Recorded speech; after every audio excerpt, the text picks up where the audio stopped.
Thank you for joining us. Welcome. Thank you so much.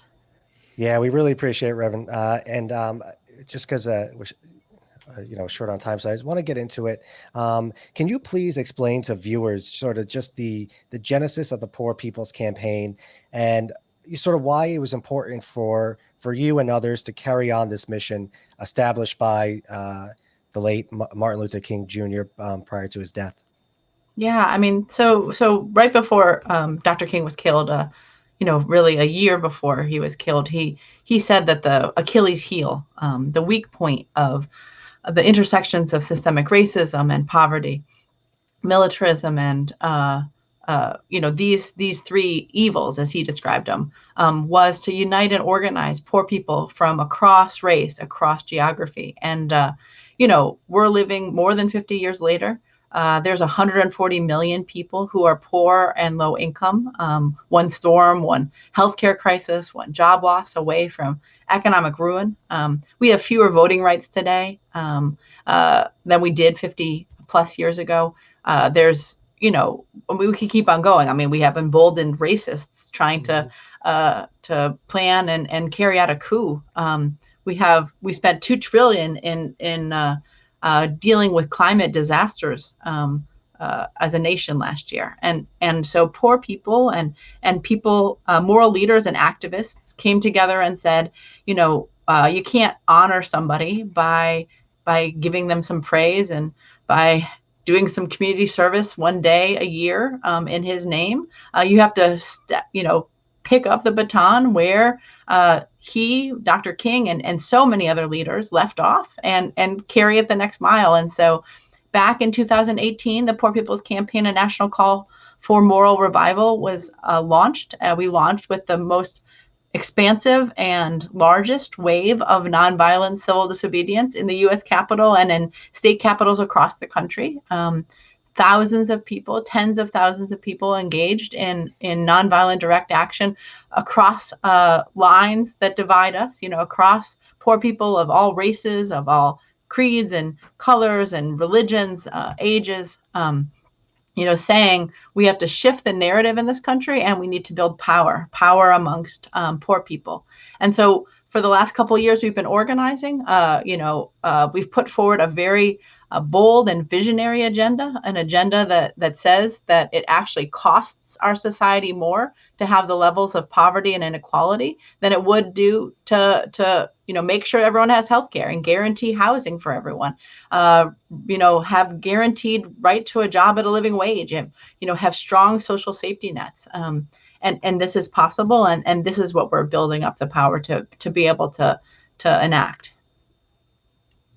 And Reverend, now it didn't just end also in that singular march on Washington. You guys are traveling the country. You have been. And I feel that what often gets left out of the conversation of poverty, a lot of it is, statistics you hear about, but you have been out there in, visiting people in these communities. Can you just share, I guess, some of the scenes that you're seeing, just to really bring home for listeners and viewers exactly what it means to be poor in America? Yeah. So, I mean, here we're living in the richest country in human history. We throw away more food in this country than it would take to feed every person. And yet we've been in Lowndes County, Alabama, where people, poor Black and poor white people, have raw sewage in their yards. Moms have to drive, an hour distance to bring their kids to see a doctor because their 9-year-old kid has so much mold in their house that they're having to use a CPAP machine already. Or in Aberdeen, Washington, out in Washington State, where 1 in 16 people in this town are homeless, and it's mostly young white people who are living in encampments. When again, there's actually 5 abandoned houses for every homeless person in this nation. But in Aberdeen, you have a whole generation of young people that are living on the streets, living in tents, living by the river, and being harassed by the police and by some of the same folk that were attacking the U.S. Capitol last week. We have low wage workers in Florida, farm workers, McDonald's workers, who are having to live in their cars or live in trailers with 15, 20 people to a small one-room trailer. And people have to take shifts when they go to sleep. And again, this is a nation where, the first week that the pandemic hit, the Federal Reserve found $1.5 trillion just to bail out Wall Street. And in this pandemics, what we've seen is actually the richest people of this society make billions, hundreds of billions, close to $1 trillion off of people suffering and dying.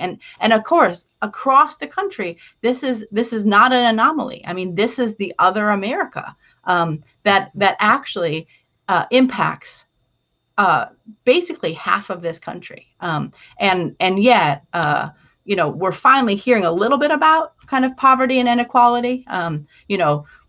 People are we're about to have tens of millions of people be evicted. We've never seen that in this nation before. And yet what we know is that it doesn't have to be. And yet we have just this pandemic of poverty, of the lack of health care, folks that have to bury their kids because they don't have health care. How is that? We have the best medical equipment in the world, and yet people are unable to eat, unable to find a safe place to live, and kids are going hungry. And Reverend, you brought up a great point. The other America. That's obviously one of Dr. King's famous speeches, the two Americas, and it's something that we've constantly lived through. Now, obviously, next Monday we're going to get a ton of statements from lawmakers, espousing Martin Luther King, Democrat, Republican, everybody in between, and I think about Dr. King a lot now, especially with all the torment or just the tragedies that have unfolded over the last year. So what message do you have to these lawmakers who are going to use Dr. King's name, but aren't really answering the call to promote a better America? There's just a lot of viciousness coming. There's just a lot of infighting, a lot of culture war bashing, but there's not a lot of answers or solutions. What do you say to these lawmakers who are going to use his name next Monday? Well, I think we need to, as a whole nation, including our elected officials, need to follow the words and the deeds of someone like Reverend Dr. Martin Luther King, who talked about the dispossessed of this nation live in a cruelly unjust society. If they can be helped to take action together, they will do so with a freedom and a power that will be a new and unsettling force in our complacent national life. And from here, he kind of calls for the coming together, the organizing of power amongst the people. And he was very clear that it takes movements, and it takes movements of those that are most impacted to push those legislators, push those elected officials to actually do what actually benefits the whole society. He said the reason that we needed to build power amongst the poor is that power for poor people will really mean, the ability, the aggressiveness, the togetherness, and the capacity to make the power structures of this nation say yes when they really may mean and are tending to say no, right? And that's what we see right now, right? No to expanding healthcare in a public health crisis. No to stimulus, just stimulus payments that could, do a little bit of help. No to pulling together families. No to actually really addressing systemic racism. But the will of the people, and what we saw in this last election and what we're seeing and hearing all across the country, is that people want healthcare. People want living wages. People want a fair taxation system. People want to address systemic racism. And it's the duty of those that have been elected to serve, to actually then serve the needs of the people, not the wealthiest, not the corporations that are paying them off. Dr. Theohaus, I just want to call your attention to a question coming in from the chat, if you wouldn't mind. How does the Poor People's Campaign battle the disinformation channels that paint all social programs as socialist and anti-American? Yeah, I mean, so there's a number of ways to look at this.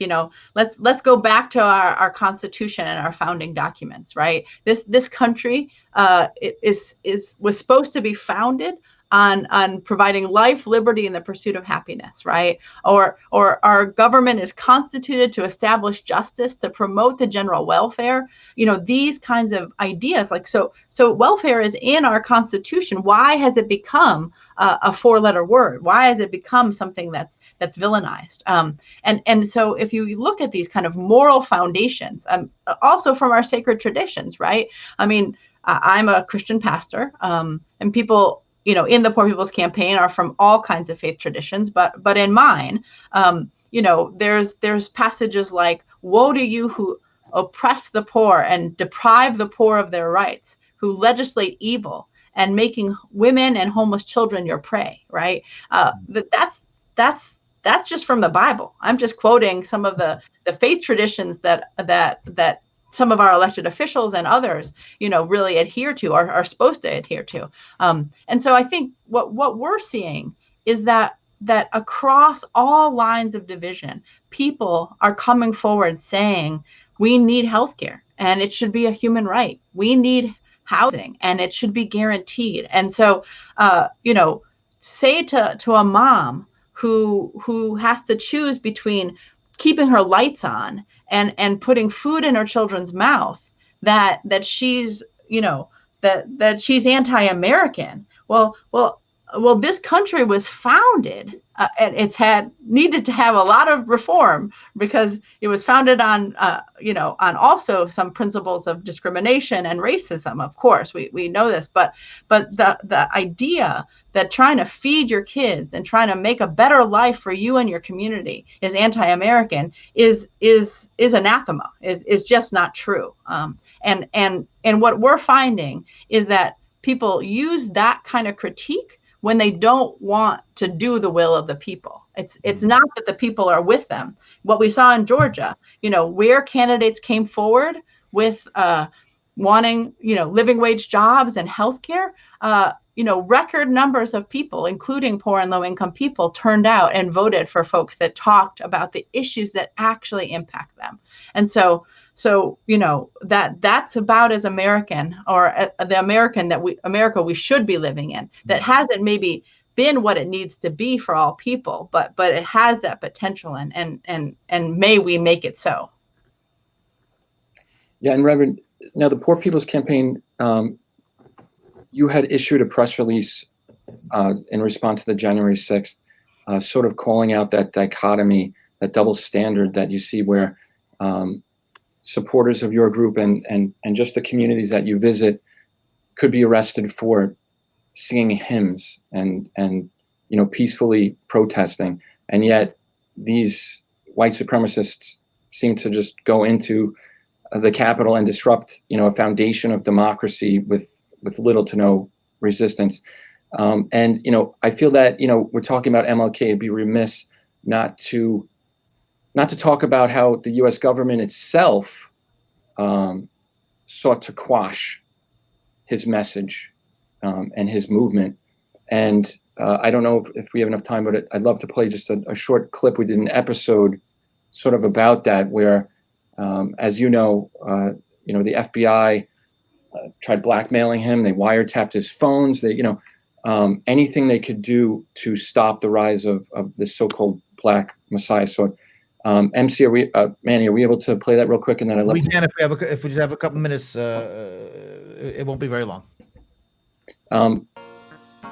You hoodoo, my guru, tribal, Matulu, tribal, Zulu, Nesferatu, gotta do slews, and he summoned you for high noon. You getting high and mighty with your haikus. Highs and bites becoming highlighted with who's who. Now they zoomed in on your new tunes. We got your finances, books you reading, publication, education. Social media is subjugated. They got Alexa and Siri calling with information. Once you out of line, they on the line. You online and that's double time. The Patriot Act nullified. Any rights you thought you had is vilified. Once you on the list, church out, it's dinner time. You just another docket. Got you boxed in, a pine box or 3 hots in the cot. Either way you locked in. They kill both mid-John, same way they killed Fred Hampton. Only difference how they planned it, word up. COINTELPRO never went away, ever. Certainly after 9/11, everybody should be aware that the national security state went into high gear. This is a country that spies and is not ashamed on its own allies, on the heads of state of Germany, on the head of Brazil, on its friends in high places. Well, what do you think they are doing in terms of spying on the folks that they think are organizing dissent among the most despised people in the United States, Black America? COINTELPRO never went out of business. When this BIE nomenclature came up, it simply reminded us that the COINTELPRO-like programs never die, but they do change nomenclature. They change their bureaucratic identities, but it's always the same. This country has had, in effect, a counterinsurgency program to which many billions of dollars is committed, certainly ever since the late 60s. The mass incarceration regime that was put into effect was the United States answer to the Black liberation movement of the 60s. If you don't stay in your place, we've got a place for you, and that is prison. And that's why almost 1 out of every 8 prisoners in the world is an African American. Beginning February 1st. Which of course is the historic day. There you go. We have a clip from Black Ops, the COINTELPRO episode, which goes into some of the historical. It's funny, I would think, just as these guys are great journalists. I'm just a guy. It's funny how billions of dollars were spent in that program, but billions of dollars weren't spent keeping people out of the Capitol building. What do I know? Please. Yeah, Reverend. So to the point of your press release, can you describe that a little bit of what you have witnessed on the ground at when you try to organize, any pushback that your group has received, and what you're hearing from the people? Well, I mean, definitely. I mean, when we organized and launched the Poor People's Campaign, we did 40 days of moral and nonviolent civil disobedience, including at the U.S. Capitol. I've been in the same spaces that we've seen so much in the last week over media, and indeed for praying, for singing. We were, surely escorted out and not very peacefully. Folks were arrested and, charged with, all kinds of charges. I was praying on the steps of the Supreme Court with some other faith leaders, and they arrested us and kept us for a couple of days. And across the country, this is the case. In Kansas, in Kentucky, in Mississippi, and a bunch of the state capitals, we've had Poor People's Campaign leaders trying to bring a message of justice, of we can do better than this, of that these are the issues that are impacting people in this state, and what are our elected officials who are elected to meet our needs and to serve the people going to do about it. And surely we've been met with lots of with violence and with arrest. And I think the other important part of all of this is that I would not characterize what people did at the Capitol last week as a protest or as a movement. It was an attack. It was, it was about subverting our democracy. And there were all levels of elected officials who have spent time and resources not passing a just stimulus bill, not making sure that we expand healthcare, not raising wages, not addressing systemic racism, but actually supporting. We're hearing reports, I'm sure y'all are, of people getting tours a couple of days before.